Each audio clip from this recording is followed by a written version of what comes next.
Letter Gupta's में भी बहुत सारी डायनेस्टी बची हुई हैं, जैसे पाल बची है, प्रतिहार बची है, गुर्जर डायनेस्टी बची है, राइट, गुर्जर प्रतिहार बोलते हैं। तो अभी हमारे कुछ डायनेस्टीज बची हैं, और इसके अलावा साउथ इंडियन किंगडम्स भी बचे हैं, साउथ इंडियन किंगडम भी बचे हैं, इंडियन किंगडम भी आपके बचे हैं। तो साउथ इंडियन किंगडम को तो हम करेंगे ही करेंगे, जैसे पल्लव हुआ, ठीक है, तो उनको करना जरूरी है, राइट। तो अभी जो लेटर गुप्ताज हैं, इसी के अंदर आपका एक और होता है वैसे, जिसको हम बोलते हैं, कल हमने वर्धन डायनेस्टी को तो कंप्लीट कर लिया था, वर्धन तो कंप्लीट हो गई है, वर्धन डायनेस्टी कंप्लीट हो गई है, नहीं हो गई है? हाँ जी, हाँ जी। इसके बाद हम बात करें, इसके बाद हम बात करें दूसरा पॉइंट, वर्धन तो हम कंप्लीट कर चुके हैं। इसके बाद आपको एक डायनेस्टी देखने को मिलती है जिसको बोलते हैं पाल वंश। पाल वंश हमें देखने को मिलता है, जिसके बारे में हमें पढ़ना चाहिए, पाल वंश के बारे में हमें पढ़ना चाहिए। तो हेडिंग डाल दीजिए पाला डायनेस्टी, ठीक है। चलिए, हाँ सर, इन डायनेस्टी से क्वेश्चन भी बहुत बंद है, इसीलिए तो मैं करा रहा हूं। तो आज का हमारा जो हेडिंग है दैट इज पाला डायनेस्टी, हेडिंग डाल दीजिए पाल वंश, ठीक है। पाल वंश, मैं कुछ भी नहीं छोड़ना चाहता, राइट, मैं कुछ भी नहीं छोड़ना चाहता, that is the point. Heading आपकी होनी चाहिए पाल वंश। तो ये है पाल वंश के बारे में, हेडिंग डाल दीजिए पाल वंश। अच्छा, अब जैसा मैंने बताया, स्लाइडो का जो कलर है, स्लाइडो का जितना भी हमारे इधर कलर आ रहा है, इसका स्लाइडो का कलर व्हाइट क्यों है? जैसा कि मैं आपको पहले ही बता चुका हूं, स्लाइडो का कलर व्हाइट होने का कारण है, ठीक है। और कारण क्या है? क्योंकि मैं नहीं चाहता कि आपको अलग से किताब के लिए पैसा खर्च करना पड़े, राइट। तो आप क्या कर सकते हैं, इस चीज को प्रिंट निकलवा सकते हैं, मेरे स्लाइडो को प्रिंट आप निकलवा सकते हैं, ठीक है। चलिए, ओके। तो भाई, पोस्ट गुप्ता एरा यानी गुप्त युग के बाद के जो राजवंश है, गुप्त युग बाद के राजवंश, गुप्त युग के बाद राजवंश जो है, उसमें एक आपको डायनेस्टी देखने को मिलती है, दैट इज नोन एज पाला डायनेस्टी। तो हेडिंग डाल लीजिए पाल वंश। ये पाल वंश का जो कब्जा है वो कुछ इस प्रकार से आपको देखने को मिलता है, ठीक है। चलो, पाल वंश हेडिंग डालते हैं, द हेडिंग इज पाला डायनेस्टी। अब बहुत सारे बच्चे सोचेंगे कि सर इनकी कनेक्टिविटी क्यों नहीं है एक दूसरे से। दरअसल हमारा इतिहास जला दिया गया, हमारा इतिहास जला दिया गया, ठीक है। चलो, हमारा इतिहास किसने जलाया? बख्तियार खिलजी ने जला दिया, बहुत सारा इतिहास जला था वहां पे, ठीक है। तो याद रखिएगा फटाफट से, यहां पर आपको देखने को मिलता पाल वंश। हाँ, ले आओ भाई, पाल वंश के बारे में बात करते हैं, ठीक है। पाला डायनेस्टी, पाला डायनेस्टी, पाला डायनेस्टी आपको देखने को मिलती है। तो पाला डायनेस्टी के बारे में अपन लोग चर्चा करते हैं, ठीक है बाबू। पाला डायनेस्टी के बारे में हम बात करते हैं। तो संस्थापक गोपाल है, संस्थापक पता होने से काम नहीं चलता, गधेड़ा, पूरी बात सुनो पहले, इसके अंदर क्या काम है, ठीक है, क्या है, किस प्रकार से है, स्थापना होती है, क्यों होती है, किस प्रकार से होती है, इनका जो प्रशासन का क्षेत्र है। अच्छा, ये आपको, हाँ, जब पता है तुम्हें, पता है मैं पहले ऐसे ही पढ़ाता था, यानी इमेज वगैरह रख के उसमें उसमें पर मुझे लगता है कि ऐसे ऐसे जरूरी है ना, ऐसे ज्यादा जरूरी है। तो इनका जो सेंटर था वो था, दैट वाज द सेंटर, इनका जो सेंटर था वो था ये वाला, ये वाला इनका सेंटर था जहां पे ये मेजरली प्रशासन करेंगे। तो ये इनका सेंटर पॉइंट है जो आपका ये वाला देखने को मिलता है, गौदा के आसपास, गौदा, गौदा के आसपास का सेंटर इनका है एडमिनिस्ट्रेशन का। आप इस चीज को लिखेंगे कि भाई इनका जो प्रशासन का मुख्य क्षेत्र है, ठीक है, वो इनके, ये गडरिया नहीं है भाई, गडरिया नहीं है ये, बात को समझिए। पाला डायनेस्टी के बारे में समझिए पहले ध्यान से कि भैया इनका जो प्रशासन क्षेत्र है वो कहां पर था, एडमिनिस्ट्रेटिव एरिया कहां पर था, प्रशासन क्षेत्र, एडमिनिस्ट्रेटिव एरिया कहां है इनका, एडमिनिस्ट्रेटिव एरिया, एडमिनिस्ट्रेशन इनका कहां आपको देखने को मिलता है? सर जी वह मिलता है वर्तमान बंगाल और बिहार में, बंगाल बिहार जो वर्तमान में है, बंगाल प्लस बिहार जो वर्तमान में है, वर्तमान का जो बंगाल बिहार है वहां पर, वर्तमान, वर्तमान का जो बंगाल बिहार है वहां पर इनका एरिया का एडमिनिस्ट्रेशन का कैप्चर पॉइंट था, ठीक है जी हाँ। इंपोर्टेंट आप इसमें याद रखना कि भाई इनका जो रिलीजन है, आपका रिलीजन कौन सा है, इनकी कैपिटल क्या है, कैपिटल क्या है, रिलीजन क्या है वो बताइए। कैपिटल क्या है? पाटलिपुत्र, पाटलिपुत्र इनकी कैपिटल है, पाटलिपुत्र क्या है, इनकी कैपिटल है, राजधानी है, पाटलिपुत्र इनकी राजधानी है। तो राजधानी आपको पाटलिपुत्र देखने को मिलती है, पाटलिपुत्र देखने को मिलती है, Pataliputra. Pataliputra is the capital, राजधानी आपको देखने को मिलती है। और इंपोर्टेंटली इसके अंदर आपको एक बात देखने को मिलती है कि भैया जी इसके अंदर इनका जो धर्म है दैट इज बौद्ध धर्म। ये बौद्ध धर्म के अनुयायी हैं, बौद्ध धर्म के अनुयायी आपको देखने को मिलते हैं, बौद्ध धर्म के अनुयायी आपको यह देखने को मिलते हैं, महायान बौद्ध धर्म के। ठीक है, इनकी कैपिटल आपकी पाटलिपुत्र होगी। इनका जो धर्म है वो किस धर्म को मानते हैं, रिलीजन इनका क्या है, रिलीजन इनका क्या है, दैट इज रिलीजन क्या है सर इनका, सर जी बौद्ध धर्म को मानते हैं, महायान बौद्ध को। बौद्ध वो भी कौन सा वाला, महायान। महायान बौद्ध को बहुत घना मानते हैं ये। महायान बौद्ध को क्या मानते हैं भाई, बहुत घना मानते हैं महायान बौद्ध को। ठीक है, चलो इंपोर्टेंट सी बात यह है कि इनका जो शासन है, पाल वंश का जो शासन है वो 8वीं शताब्दी से लेकर 12वीं शताब्दी के बीच चला था। ठीक है, इनका जो शासन है वो 8वीं से लेकर 12वीं शताब्दी के बीच में चला है। तो लिख लेना, इनका शासन है 8th to 12th century, 8th to 12th century. तो एक बात हमें पता लगी कि सर इन्होंने लगभग 400 वर्षों तक शासन किया है। आपको पता लगा 8 से लेकर 12 तक चला है, तो हमें यहां पे क्लियर होता है कि लगभग इन्होंने 400 साल तक शासन किया है। ठीक है, लगभग 400 साल तक शासन किया है, almost ruled over 400 years, ruled over 400 years.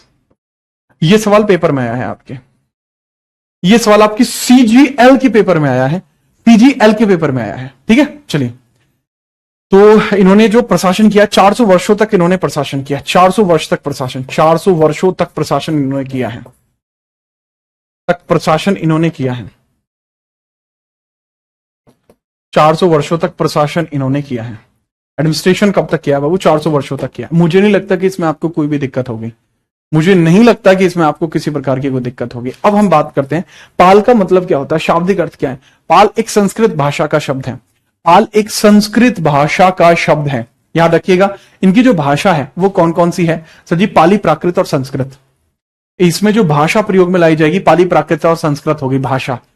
ठीक है, पाल वंश के अंदर भाषा जो होगी वो समझना पाली, प्राकृत और संस्कृत है भाषा। जो लैंग्वेज है 3 है, पाली, प्राकृत और संस्कृत।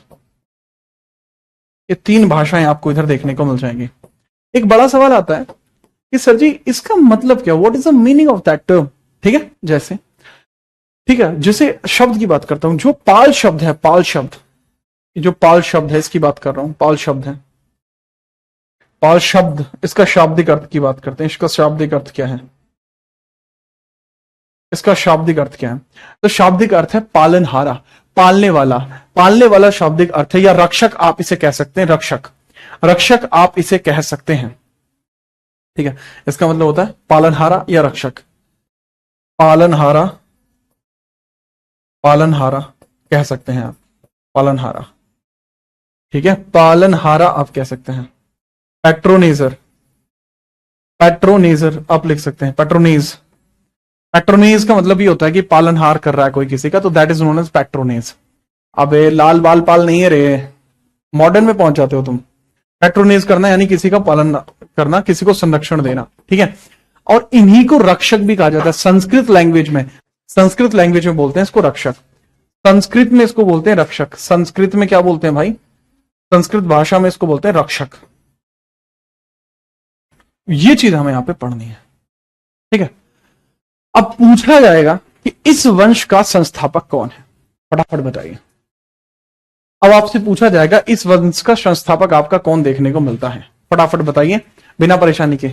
ना ना ना, ओके है, ठीक है, ठीक है। संस्थापक बताइए, संस्थापक इसका गोपाल है। निशा कहां सिलेक्शन हुआ आपका, निशा? ठीक है, चलिए कहां सिलेक्शन हुआ है आपका? ठीक है, हाँ, इसके संस्थापक आपको कौन देखने को मिलता है, गोपाल देखने को मिलता है। वो नेक्स्ट पेज पे मैं बताऊंगा, यहां जगह नहीं बची यार, नेक्स्ट पेज पे लिखूंगा। नोट हुआ है तो फटाफट बताइए।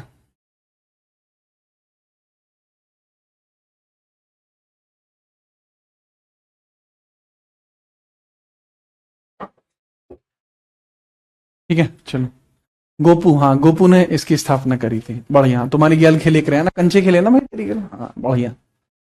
नीचे निकल गया, लड़का कह रहा है सर गोपू ने की थी। वाह, निकल गया निकल गया। चलो सर, हाँ आगे बढ़िया। अब यहाँ फटाफट से हेडिंग डालिए दोबारा से, संस्थापक की बात करते हैं। संस्थापक जी ने क्या क्या किया है वो भी देखते हैं। टेन्योर कितना रहा है संस्थापक जी का।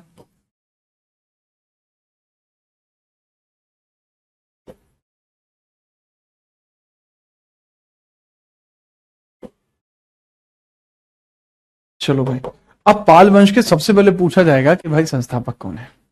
ठीक है, चलो आप बताएंगे गोपाल। टेन्योर कितना है गोपाल का? Founder, that is Gopal, also known as Gopal.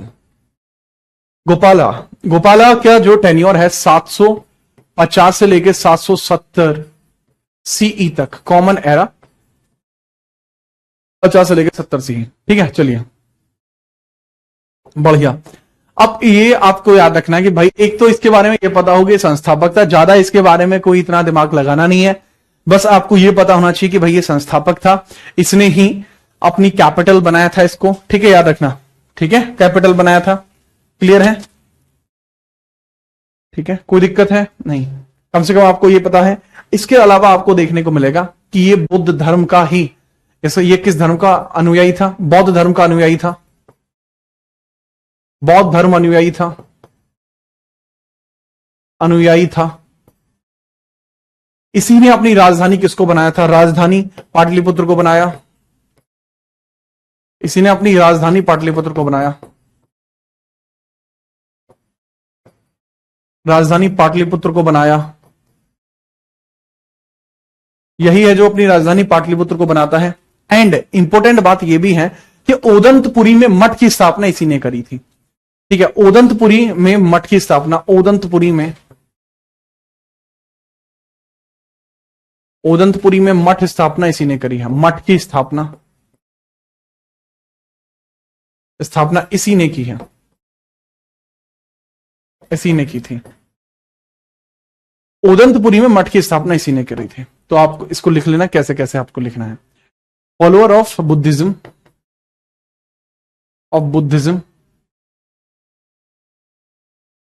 Buddhism का फॉलोअर था।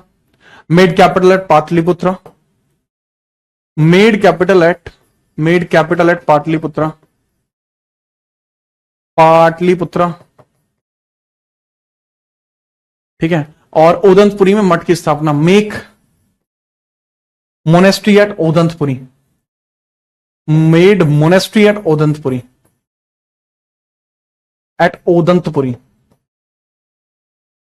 ओदंतपुरी। बाद में चल के यहीं पर यूनिवर्सिटी भी बन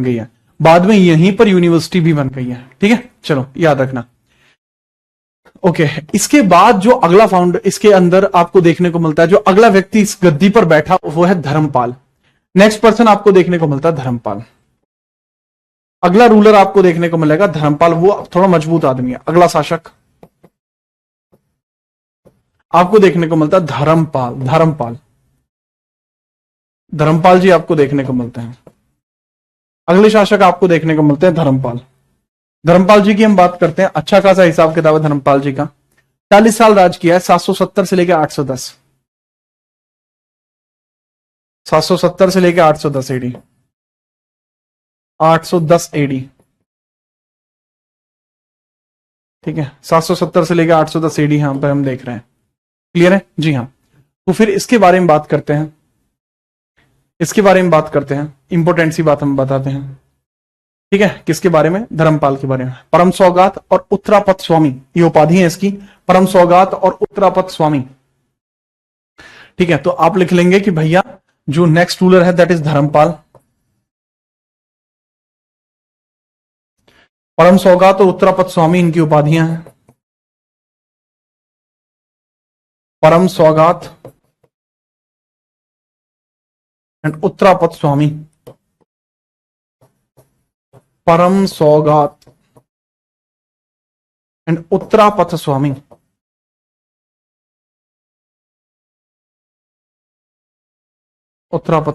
लिख लीजिए, इसको क्या कहा जाता है? परम सौगात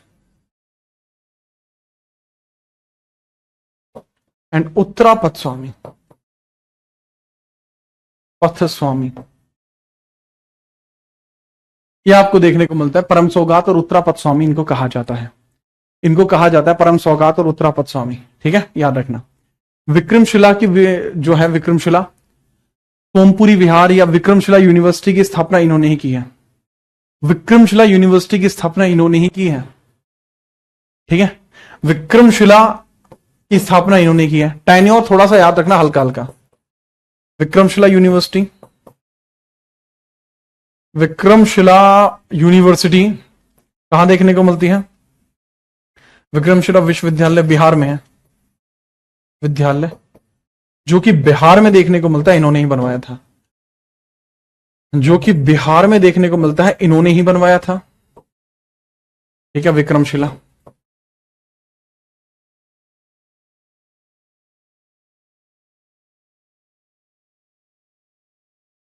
विक्रमशिला यूनिवर्सिटी इन्होंने ही बनवाई थी, राइट? जी हां। इंपॉर्टेंट ये भी याद रखना कि भाई इन्होंने द्वारा ही सोमपुरी विहार की स्थापना भी कराई गई थी, वो भी बिहार में है। सोमपुरी विहार, सोमपुरी की स्थापना भी कराई थी। सोमपुरी विहार, विहार क्या होता है? ये बुद्ध धर्म से रिलेट करता है। ये विहार वो बिहार वाला विहार नहीं है, ये दूसरा है। ठीक है, सोमपुरी विहार बनवाया, ये बुद्धों के लिए बनवाया जाता है, बनवाया। उन्होंने सोमपुरी मोनेस्ट्री कैसे कह सकते हैं, मठ कह सकते हैं, विहार कह सकते हैं। सोमपुरी मोनेस्ट्री बनवाई। ठीक है, मठ ही लिख लीजिए यार, मोनेस्ट्री ज्यादा सही रहेगा, वरना आप इसमें खामखा आपको लगेगा कि पता नहीं क्या लिखा है। ठीक है, चलो। और याद रखना कि भाई ये इस पूरे के पूरे मैटर को चलाने के लिए, ठीक है, 200 गांव दान में दिए थे। नालंदा यूनिवर्सिटी का खर्चा चलाने के लिए 200 गांव दान में दिए थे इन्होंने। ठीक है, तो 200 गांव का डोनेशन इन्होंने दिया था। 200 गांव का डोनेशन दिया था, 200 गांव का। किस लिए? नालंदा का खर्च चलाने के लिए, नालंदा के खर्च चलाने के लिए, नालंदा खर्च चलाने के लिए, चलाने के लिए 200 गांव दान दिए, 200 गांव दान किए, दान किए। अब ये दान करने का मतलब क्या है कि 200 गांव का जो टैक्स आता था वो नालंदा यूनिवर्सिटी के लिए ही जाता था। डोनेटेड 200 विलेजेस, तो इतना हिसाब किताब था उसका। Donated 200 villages, tax to Nalanda, tax to Nalanda. कि भाई नालंदा के अंदर जो भी होगा वो मैटर कुछ इस प्रकार से रहेगा। ठीक है, फटाफट नोट करिए, बिना परेशानी के हम बात करते हैं, आगे बढ़िए।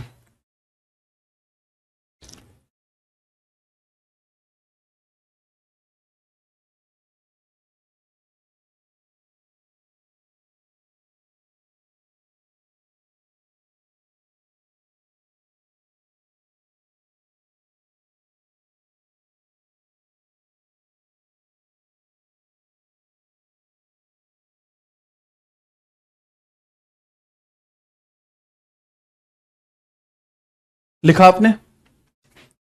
सर जी आप पॉलिटिशियन बन जाओ। नहीं यार, पॉलिटिशियन बन के क्या ही होना है, वहां मैं आपको पढ़ा नहीं पाऊंगा ना, बात तो समझो, है ना भाई? चलिए सर, आज बहुत दिनों के बाद क्लास लाइव लिए, 36 कंप्लीट कर लिया, बहुत बढ़िया। मोनू यादव, मोनू तुम्हारी तो बात ही अलग है। कल परसों मैंने तुम्हारी चर्चा सुनी थी, बहुत ज्यादा कह रहे थे कि मोनू अलग ही चीता है। अच्छा, ये आपने नोट करा? ठीक है। अरे धर्मपाल वो राजा है बेसिकली जिसने कन्नौज के त्रिपक्षीय संघर्ष में भाग लिया था। ठीक है, कन्नौज के त्रिपक्षीय संघर्ष में इसने भाग लिया था। तो नालंदा विक्रमशिला, बाबू नालंदा का खर्च चलाने के लिए, विक्रमशिला का खर्च क्यों चलाएगा ये? विक्रमशिला छोटी सी यूनिवर्सिटी नहीं हुई, चल जाकर रही। ठीक है, आप समझिए, आगे हम बढ़ते हैं। अब इनके बारे में समझना, धर्मपाल भाई के बारे में, भाई धर्मपाल के बारे में समझना। कन्नौज के त्रिपक्षीय संघर्ष में इन्होंने भाग लिया था, कन्नौज के त्रिपक्षीय संघर्ष में भाग लिया, कन्नौज के त्रिपक्षीय संघर्ष में इन्होंने भाग लिया था। ठीक है, याद रखना, त्रिपक्षीय संघर्ष में भाग लिया था।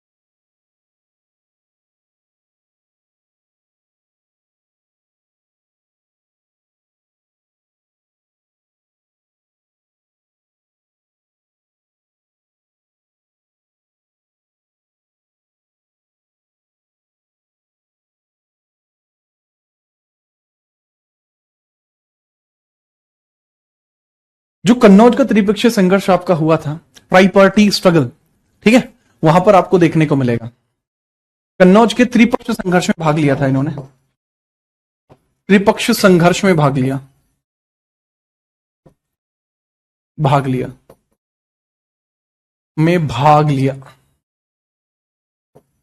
took part in Kannauj tri-party struggle, took part in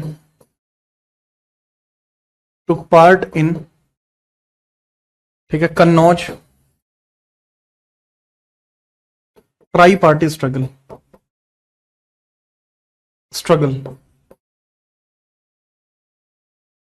Kannauj के त्रिपक्षीय संघर्ष में भाग लिया।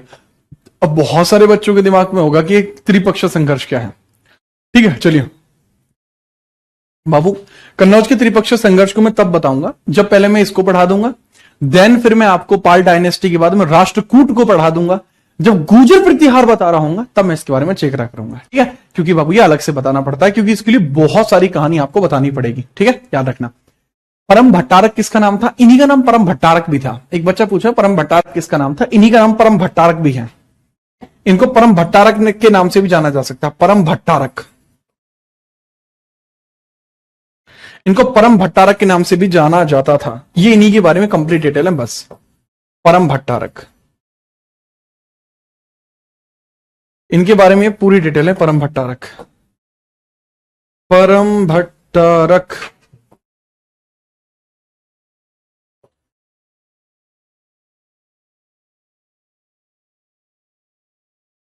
परम भट्टारक आपको देखने को मिल जाएंगे। जैसे ही नोट हो जाए फटाफट बताना, ठीक है। चलो नोट करिए, फिर हम आगे बढ़ते हैं।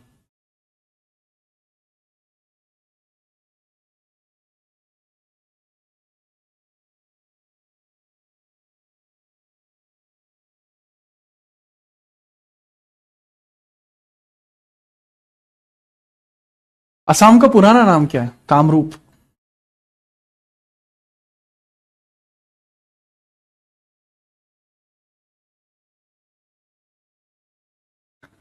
शिखा नाम का एक लड़का क्लास में आ चुका है, शिखापाल नाम का लड़का है। पाल वंश में शिखापाल नाम के लड़के की एंट्री होती है। आगे बढ़ते हैं, नेक्स्ट आप आगे समझिए। नेक्स्ट आपको देखने को मिल जाएगा देवपाल। अगला रूलर आपको कौन देखने को मिलता है? देवपाल भी देखने को मिलते हैं। नेक्स्ट रूलर आपको देखने को मिलते हैं देवपाल। नेक्स्ट रूलर है देवपाल। देवपाल नेक्स्ट रूलर है। देवपाल आपको नेक्स्ट रूलर देखने को मिलते हैं। और देवपाल के बारे में याद रखना, 810 से 850 तक इनका शासनकाल रहा है। 810 से 850 तक इनका कार्यकाल रहा है सीई। बड़ी बात देवपाल के बारे में यह है कि ये वो है जिसने राजधानी को पाटलिपुत्र से मुंगेर ट्रांसफर किया। ये वो है जिसने पाटलिपुत्र को राजधानी को पाटलिपुत्र से मुंगेर ट्रांसफर किया था। ठीक है, इसी ने राजधानी को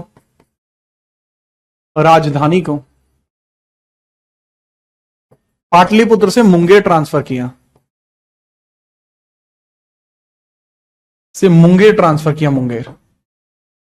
मुंगेर स्थानांतरित किया था। पाटलिपुत्र से मुंगेर स्थानांतरित किया था इसी ने। ठीक है, चलिए इंपॉर्टेंट है। Shifted capital from Pataliputra to Munger. Shifted capital from Patliputra to Munger. From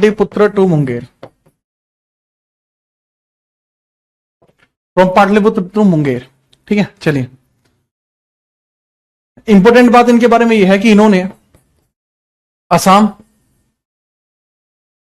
Kamrup, Orissa तक, असम, कामरूप, उड़ीसा तक क्षेत्र विस्तृत किया। क्षेत्र को पाल वंश में मिलाया। इन्होंने एक्सपेंशन किया है। Added this area to this. ठीक है, चलिए this area to this, added Kamarup, या एनेक्स बोलते हैं, इसके लिए एग्जैक्ट मीनिंग होती है एनेक्स करना, एनेक्स्ड। कामरूप, असम एंड उड़ीसा। इस पर कब्जा इसने अपना प्राप्त किया था। ठीक है, कब इसको में कब्जा जो है वो इसने प्राप्त किया था। ठीक है, याद रखना। अब यहां पर कहा जाता है कि इसने ना बुद्ध धर्म को बचाने के लिए इसने काफी काम किया। जैसे एक बड़ा तगड़ा स्टेटमेंट इसके बारे में दिया जाएगा कि शैलेंद्र वंशीय राजा के कहने पर नालंदा में बुद्ध मठ बनाने के लिए या बौद्ध विहार बनाने के लिए इसने 5 गांव दान में दिए थे। 50 नहीं, वो 5 गांव दान में दिए थे। याद रख लेना। जावा यानी कि इंडोनेशिया, एशिया के शैलिय, शैलिय एक डायनेस्टी आपको देखने को मिलती है। शैलिय भी आपको एक डायनेस्टी देखने को मिलती है, लेकिन ये शैलेंद्र डायनेस्टी है, शैलेंद्र है। शैलेंद्र वंश के राजा के कहने पर, वंश के राजा के कहने पर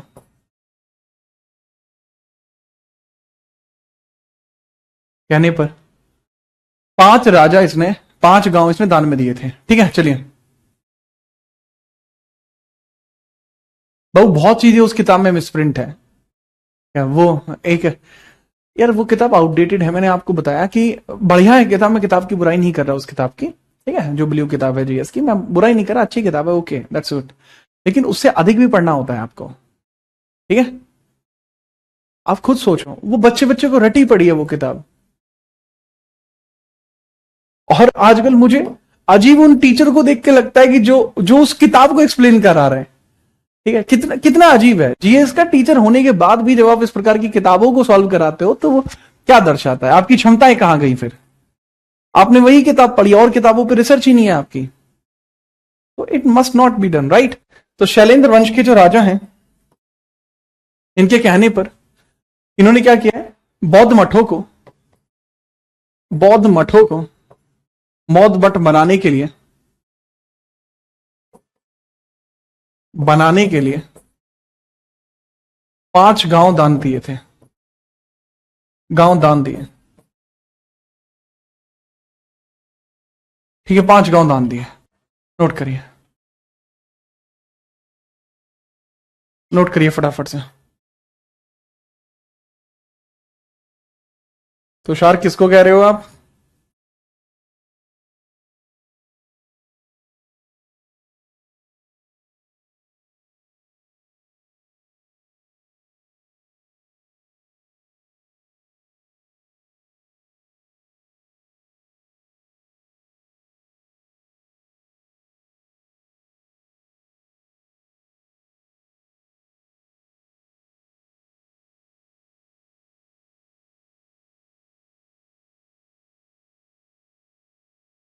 फटाफट बताइए।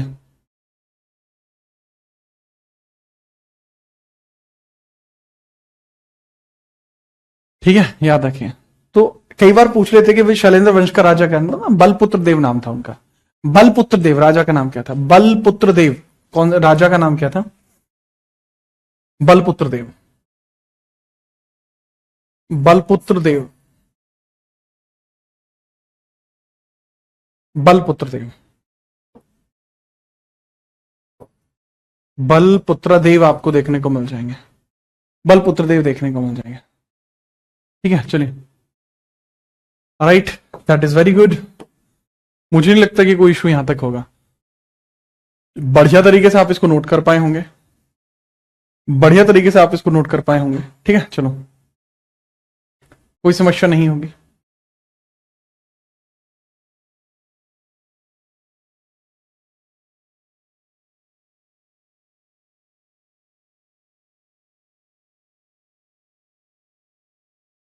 ठीक है, चलो। अब इसके बाद का थोड़ा जो क्रम है वो गायब है। विग्रह पाल, नारायण पाल, ठीक है, महिपाल, वो क्रम विफल रहता है। इसके बाद एक लंबे समय तक पाल वंश के अंदर कोई भी बड़ा विस्तार आपको नहीं देखने को मिलता, कोई भी बड़ा विस्तार आपको नहीं देखने को मिलता, कोई भी बड़ा विस्तार आपको नहीं देखने को मिला। अगला विस्तार आपको देखने को मिलेगा 988 में, 988 में देखने को मिलेगा। इसके बाद लंबे समय तक कोई भी प्रभावशाली शासक पाल वंश में नहीं आया। इसके बाद लंबे समय तक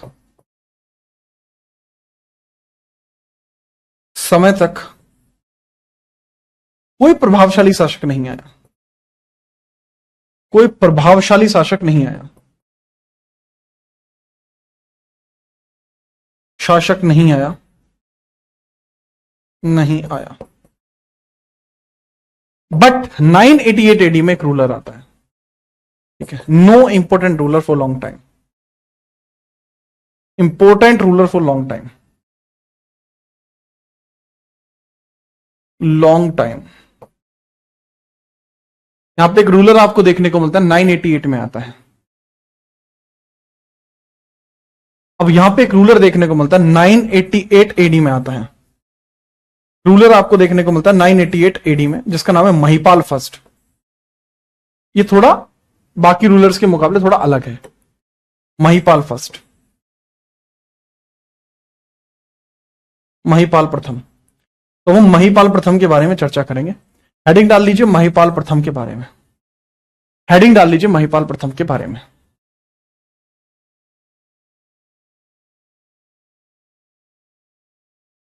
नौ सौ अट्ठासी से लेके 1036 एडी तक इसका कार्यकाल रहा है, लगभग 48 साल।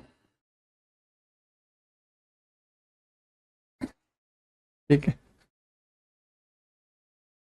ठीक है, इसको पहले लिख लीजिए ना भाई। 988 से लेके 1036, 988 से इसका जो कार्यकाल है, चलो अगले पेज पे लिख दूंगा, पहले ये लिख लो। आज कंप्लीट नहीं होगी भाई हिस्ट्री, लगेगा इसमें।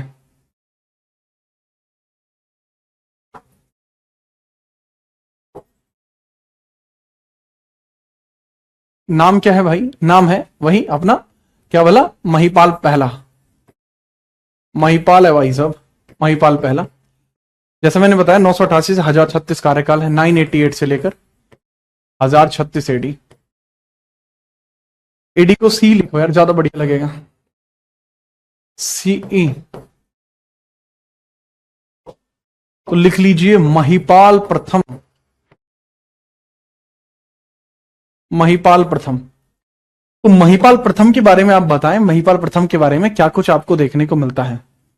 इसको दूसरा संस्थापक कहा जाता है, इसको कहते हैं यह दूसरा संस्थापक था।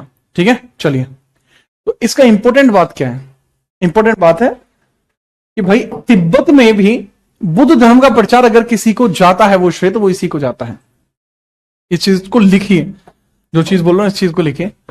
इसको पाल वंश का द्वितीय संस्थापक कहा जाता है, पाल वंश का द्वितीय संस्थापक, द्वितीय संस्थापक, द्वितीय संस्थापक कहा जाता है,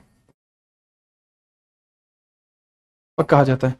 known as second founder of, second founder of Pala dynasty. Pal वंश का दूसरा संस्थापक कहा जाता है। इंपॉर्टेंट बात दूसरी, तिब्बत में बुद्ध धर्म का प्रचार किया, तिब्बत में बौद्ध धर्म प्रचार किया।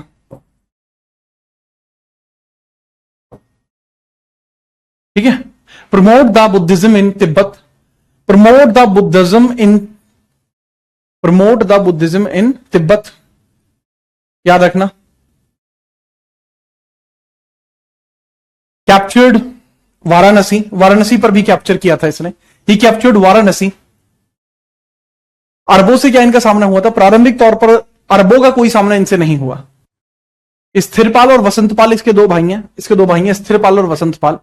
इसके दो भाई आपको देखने को मिलता है भाई, स्थिरपाल और वसंतपाल। स्थिरपाल देखने को मिलता है और वसंतपाल देखने को मिलता है, प्लस वसंतपाल। स्थिरपाल और वसंतपाल आपको देखने को मिलते हैं। तो सीधी बात है, स्थिरपाल, स्थिरपाल प्लस वसंतपाल, प्लस महिपाल, तीनों ने मिलकर इन्होंने वाराणसी को जीता था। इन्होंने वाराणसी को जीता, वाराणसी को जीता। क्लियर भाई, वाराणसी जीत लेते हैं, कैप्चर्ड वाराणसी। इनके द्वारा ही वाराणसी को जीता गया था।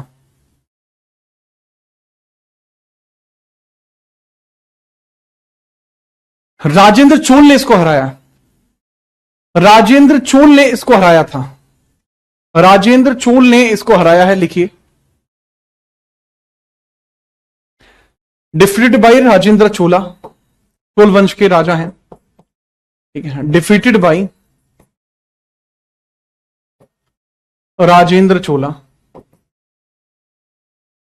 राजेंद्र चोला। राजेंद्र चोल परम प्रतापी शासकों में से एक है। राजेंद्र चोल द्वारा परास्त, राजेंद्र चोल ने परास्त किया, परास्त किया। बैटल होता है राजेंद्र चोल का और महिपाल का, तो जीतता कौन है सर? राजेंद्र चोल बैटल को जीत जाता है, राजेंद्र चोल बैटल को जीत जाता, बहुत मजबूत तरीके से राजेंद्र इस बैटल को जीतेगा, ठीक है, याद रखना। क्लियर है? इसके बाद भी लंबे समय तक तख्त खाली रहा था, इसके बाद भी लंबे समय तक तख्त खाली रहा था, इसके बाद भी लंबे समय तक तख्त खाली रहा, ठीक है, याद रखिए। कोई समस्या नहीं सर? इसके बाद आप देख लीजिए अन्य महत्वपूर्ण शासक, सीधी हेडिंग डाल लीजिए, अन्य महत्वपूर्ण शासक, अदर इंपोर्टेंट रूलर्स, क्योंकि इसके बाद बाबू कोई बड़ा रूलर नहीं है, इसलिए आप छोटी छोटी बातों में अदर इंपोर्टेंट रूलर्स लिख लीजिए। इसके बाद आप लिख लेंगे सीधा other important rulers, other important rulers.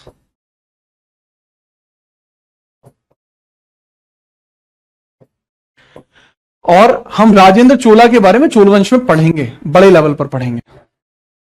Other important rulers लिखेंगे, अन्य महत्वपूर्ण शासक।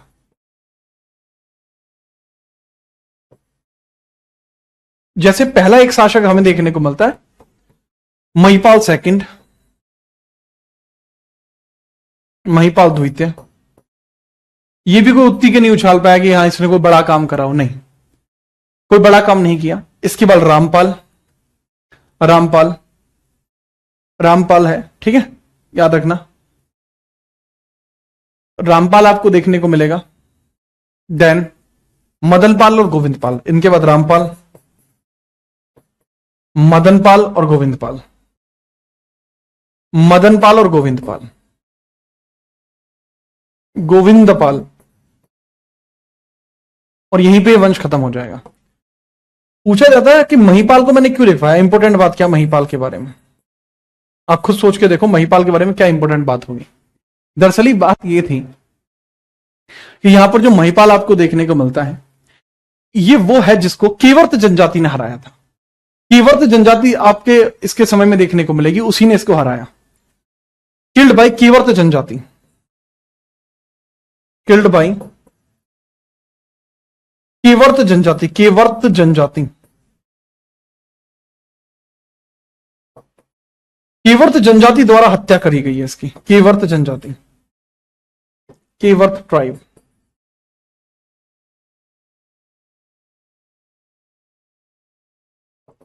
किसने मारा इसको? केवर्त ट्राइब ने इसको मार दिया। एक बच्चा कह रहा है सर जिमूत वाहन किसके समय में रहे हैं? बहुत बढ़िया, जिमूत वाहन के बारे में ये पूछ रहे हैं बार बार कि सर जिमूत वाहन किसके समय में रहे हैं। बढ़िया, कोई इंपोर्टेंट सी बात है जिमूत वाहन के बारे में? ठीक है, क्यों है जिमूत वाहन इंपोर्टेंट? क्योंकि उन्होंने दया भाग लिखी थी।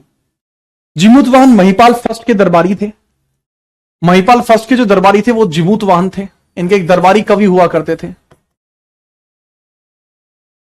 जिनका नाम था जिमूत वाहन।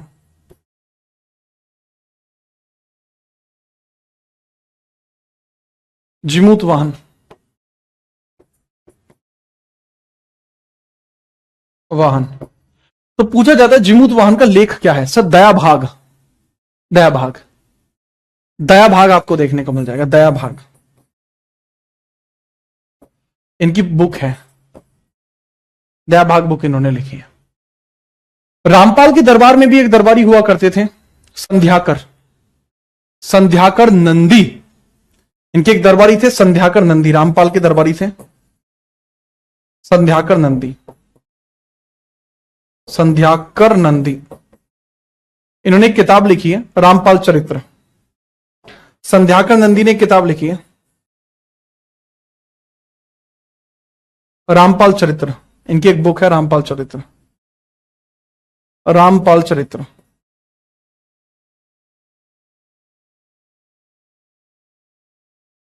चरित्र इनकी किताब है।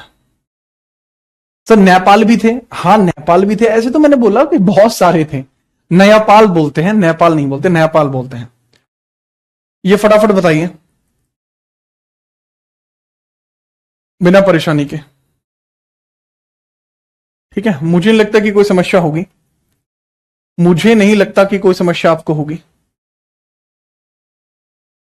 महिपाल का बहुत छोटा सा टेन्योर है, 1072 से 1075। 72 से 75 आपको देखने को मिलता है, 72 से 75 देखने को मिलता है। फटाफट लिखिए 1072 से 75 टेन्योर है। रामपाल का कितना है सर? 1177 यानी 1077 से 1130। उसके बाद मदनपाल है, मदनपाल का टेन्योर भी छोटा सा है। मदनपाल का टेन्योर भी छोटा सा आपको देखने को मिल जाता है, ठीक है। मदनपाल का टेन्योर भी आपको छोटा सा देखने को मिल जाता है। कहा जाता है कि ये दोनों आपस में कजिन थे, कजिन आपको कहने को मिल जाते हैं कि कजिन थे, आपस में भाई थे। और इसी वजह से जो लास्ट रूलर कहा जाता है वो गोविंदपाल को कहा जाता है। लास्ट रूलर इन्हीं को कहा जाता है, लास्ट रूलर कहा जाता है गोविंदपाल को, क्योंकि गोविंदपाल जो है इसका टेन्योर एंड में खत्म हुआ है। टेन्योर एंड में खत्म हुआ है। पूछा जाता है कि इनका टेन्योर कितना था, बताएं। तो इनका टेन्योर आपको देखने को मिलता है 58 से 62, 1158 से 1162।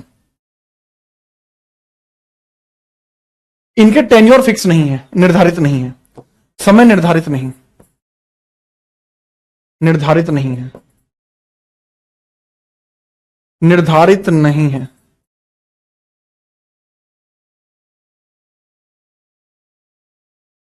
इनका समय निर्धारित नहीं है। हाँ, गोविंदपाल का टेन्योर 1158 से 62 जरूर है, ठीक है। That is the point. इसी के बारे में हमें इतनी ही चर्चा करनी थी, ठीक है। चलिए सर, इतिहास में ऐसी कौन सी डायनेस्टी है जिसने भारतीय इतिहास पर छाप छोड़ी है? तो सर तुमने तो सिस्टम हैंग कर दिया। अरे इतिहास ही वो बना है जिसने छाप छोड़ी है, अगर जिसने छाप ना छोड़ी होती तो हम पढ़ाते ही नहीं, ठीक है। तो बहुत बढ़िया क्लास आज की रही। यहीं आके आपका पाल वंश खत्म होता है। अगली क्लास में रेडी होके आना गुर्जर प्रतिहार के बारे में। स्लाइड में छोड़ दे रहा हूं आपके लिए गुर्जर प्रतिहार के बारे में। This is Pratihara dynasty. थोड़ा बहुत देख लेना इनका डिजाइन वगैरह, ठीक है। इंग्लिश में है पर मैं हिंदी में ही पढ़ाऊंगा, थोड़ा सा देख लेना। पुरानी स्लाइड्स हैं अपनी, ठीक है। तो देखते हुए आना इनको बढ़िया तरीके से। यशपाल वगैरह सबके बारे में बात करूंगा, ठीक है। चलिए आज के लिए इतना ही, और तब तक के लिए जय हिंद, वंदे मातरम।